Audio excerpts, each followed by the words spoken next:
absolutely. Here. What do you want, honey? This place really sticks to all five senses. Taste, smell, sight. I mean, you look at something, you're like, oh God, that's beautiful. And then we're like, yeah, that's beetroot powder. You can put that in smoothies, you know. We invite you to open every jar in here to smell. So to get you started. So I love talking to customers. I'm a people person. So when I come in to this business, that was my main thing. I love talking to people, giving them recommendations, helping them with some health issues if they have them. We can provide other spices that aren't medicine, so it's nice to be able to help people. You can pull it down if you need to. It is great on chicken, pasta, or you can use it as an olive oil bread dipping. So this is our back room. This is where the magic happens, and it's where we keep most of our products.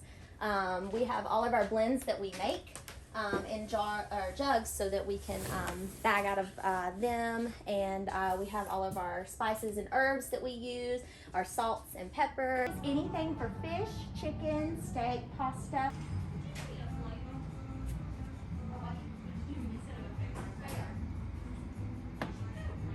Andy and Gail Barth are the owners. They opened up their store in Blowing Rock a little over 7 years ago. And so they were doing so well over there that they wanted to have another store that can help with the mass load of work that they have to do, because we bag, we bottle, we make all of these spice blends ourselves.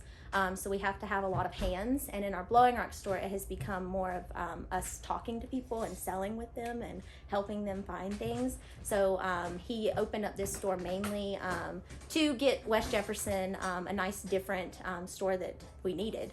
But also to help with the workload over in Blowing Rock. So we do a lot of their production and bagging some of their stuff. And then here, so all we have here is loose leaf tea, so you will need an infuser, and we have a couple different options for you. If you want a teapot infuser, all of our teapots will have a little basket. So it was the week before they did the shutdown.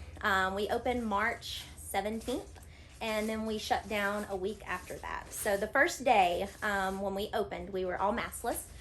We were doing samples of teas, because we had all the intention of doing samples of our tea bar, doing cooking classes, tea demonstrations.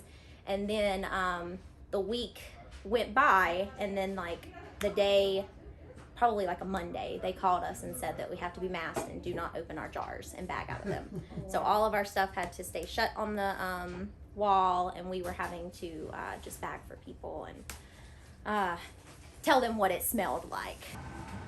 And I just like to stir it because of the honey in it. Yeah.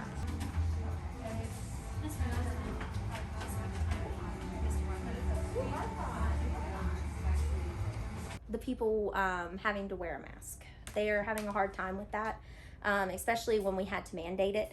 We had a bunch of people who just refused, but which we were just following the rules like we were supposed to. But you can smell through the mask is the main thing we try to tell people. You could smell through the mask. We couldn't let you taste anything at the time. We're trying to ease back into it, but probably not now, since things are getting a lot worse.